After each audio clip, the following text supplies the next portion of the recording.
नमस्कार, आप देख रहे हैं छत्तीसगढ़ समाचार और आज है 16 दिसंबर दिन सोमवार। चलिए नजर डालते हैं छत्तीसगढ़ की 25 बड़ी खबरों पर।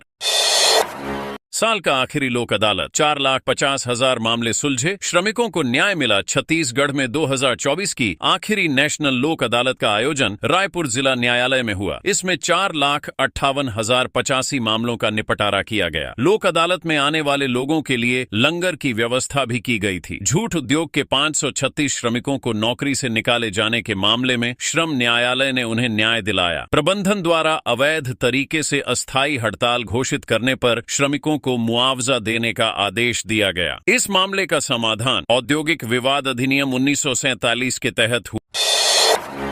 छत्तीसगढ़ को नक्सल मुक्त करने का प्लान, सरेंडर करने वालों को मदद मिलेगी। छत्तीसगढ़ सरकार ने नक्सलियों को आत्मसमर्पण के लिए प्रोत्साहित करने की योजना बनाई है। सरेंडर करने वालों को हर महीने एक निश्चित राशि दी जाएगी और जमीन भी उपलब्ध कराई जाएगी। केंद्रीय गृह मंत्री अमित शाह ने बस्तर दौरे के दौरान इस नीति की घोषणा की। शाह ने नक्सल प्रभावित गांवों का दौरा किया और सुरक्षा बलों के कैंप में रात बिताने की संभावना जताई। यह दौरा बस्तर में शांति और विकास को बढ़ावा देने के लिए एक अहम कदम है। बीएड सहायक शिक्षकों की सेवा सुरक्षा के लिए पदयात्रा। सरगुजा जिले में बीएड-धारी सहायक शिक्षकों ने अपनी नौकरी की सुरक्षा के लिए रायपुर तक पदयात्रा शुरू की। इनकी नियुक्ति 2023 में हुई थी, लेकिन हाई कोर्ट के आदेश के कारण उनकी नौकरी पर खतरा मंडरा रहा है। करीब 3,000 सहायक शिक्षक सरकार से अपनी सेवा सुरक्षित रखने की मांग कर रहे हैं। पदयात्रा का उद्देश्य सरकार से हस्तक्षेप कर नौकरी की सुरक्षा पाना है। ठंड बढ़ने पर बच्चों को बांटे गए स्वेटर। भरतपुर ब्लॉक के कन्नौज गांव में ठंड को देखते हुए प्राथमिक विद्यालय के बच्चों को स्वेटर और गर्म कपड़े वितरित किए गए। यह पहल शाला प्रबंधन समिति और शिक्षकों ने मिलकर की। कार्यक्रम में बीओमओ इस्माइल खान और अन्य अधिकारियों ने भाग लिया। बच्चों को कपड़े मिलने से उनके चेहरे पर खुशी दिखी।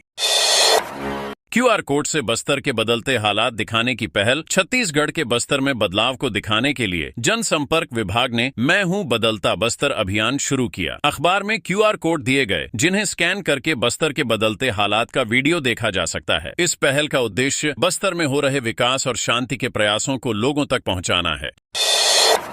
छत्तीसगढ़ में बिछ रहा रेल नेटवर्क का जाल। छत्तीसगढ़ में मुख्यमंत्री विष्णुदेव साय की सरकार के नेतृत्व में राज्य के रेल नेटवर्क का तेजी से विस्तार हो रहा है। नए रेल प्रोजेक्ट्स पर काम जारी है, जैसे दल्लीराजहरा अंतागढ़ रावघाट रेलवे लाइन। इस परियोजना के तहत ग्रामीण इलाकों को ट्रेन यात्रा की सुविधा मिली है। आने वाले समय में इस रेल लाइन को रावघाट तक बढ़ाया जाएगा, जिससे माल परिवहन, औद्योगिक और बुनियादी ढांचे का विकास होगा।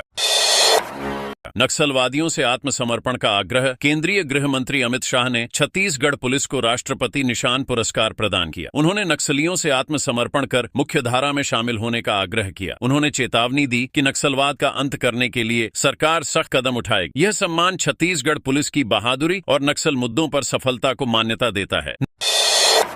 9 स्कूलों को मान्यता नहीं मिली। छत्तीसगढ़ माध्यमिक शिक्षा मंडल माशिमम ने 9 स्कूलों को मान्यता नहीं दी है। इन स्कूलों ने मान्यता के लिए आवश्यक मापदंडों का पालन नहीं किया। सवाल उठ रहे हैं कि इन स्कूलों में पढ़ने वाले बच्चों का भविष्य क्या होगा। राज्य में 175 स्कूलों को मान्यता मिली है, लेकिन 9 स्कूलों के आवेदन खारिज कर दिए गए हैं। सभी संभागों में सिम्स अस्पताल। छत्तीसगढ़ में एम्स की तर्ज पर सभी संभागों में सिम्स अस्पताल खोलने का निर्णय लिया गया है। बिलासपुर से इसकी शुरुआत हो चुकी है। राज्य सरकार आयुष्मान योजना के तहत फ्री इलाज की राशि को 5 लाख से बढ़ाकर 10 लाख रुपये करने की योजना बना रही है। इस पहल से चिकित्सा सुविधाओं में बड़ा सुधार होगा।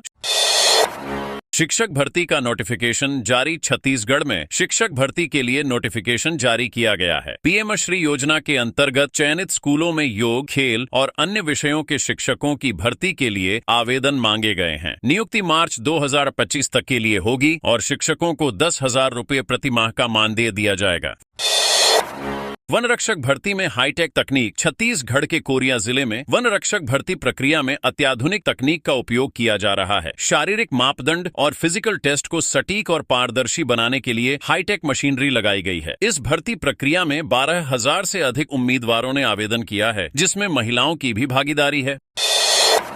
सहज पीएससी आवेदन की तिथि बढ़ी। छत्तीसगढ़ लोक सेवा आयोग सीजीपीएससी ने सब इंस्पेक्टर, सूबेदार और प्लाटून कमांडर भर्ती के लिए आवेदन की अंतिम तिथि बढ़ाकर 25 दिसंबर कर दी है। इच्छुक उम्मीदवार अब आधिकारिक वेबसाइट पर आवेदन कर सकते हैं। पहले आवेदन की अंतिम तारीख 21 नवंबर थी। दुनिया का सबसे बड़ा शिवलिंग मुख्यमंत्री विष्णुदेव साय के गृह जिले जशपुर में दुनिया का सबसे बड़ा प्राकृतिक शिवलिंग स्थित है। यह शिवलिंग golden book of world records में दर्ज है। मुख्यमंत्री साय ने इस शिवलिंग से जुड़ा दिलचस्प किस्सा साझा किया जो उनकी शिव भक्ति को दर्शाता है। यह स्थल धार्मिक पर्यटन का बड़ा केंद्र बन चुका है। धान और किसान की राजनीति। छत्तीसगढ़ में धान खरीदी और कस्टम मिलिंग को लेकर विवाद चल रहा है। राइस मिलर्स ने अपनी मांगे पूरी न होने पर धान का उठाव बंद कर दिया है। सरकार ने 2022-23 के बजाय 2023 और 24 का भुगतान करने का निर्णय लिया, जिससे मिलर्स नाराज हैं। इस मुद्दे पर सरकार और विपक्ष के बीच राजनीतिक खींचतान जारी है। समाधान के लिए बैठकें की जा रही हैं।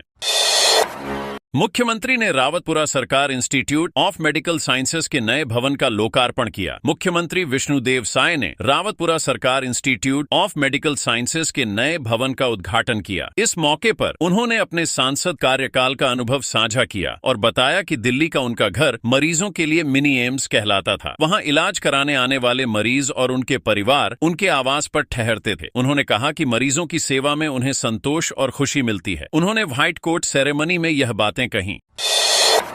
शैशवी मरीजों की बढ़ती संख्या पर स्वास्थ्य मंत्री का सख्त रुख। छत्तीसगढ़ के गौरेला पेंड्रा मरवाही जिले में HIV संक्रमित मरीजों की संख्या 252 तक पहुंच गई है। इनमें से 8 नए मामले नवंबर में सामने आए। संक्रमित मरीजों में कई ऐसे युवा हैं जो इंजेक्शन के जरिए नशा करते हैं। स्वास्थ्य मंत्री श्याम बिहारी जायसवाल ने जिले का दौरा किया और बढ़ते मामलों पर चिंता जताई। उन्होंने स्वास्थ्य विभाग को निर्देश दिए कि नशे और दवाओं के अवैध व्यापार पर सख्ती की जाए।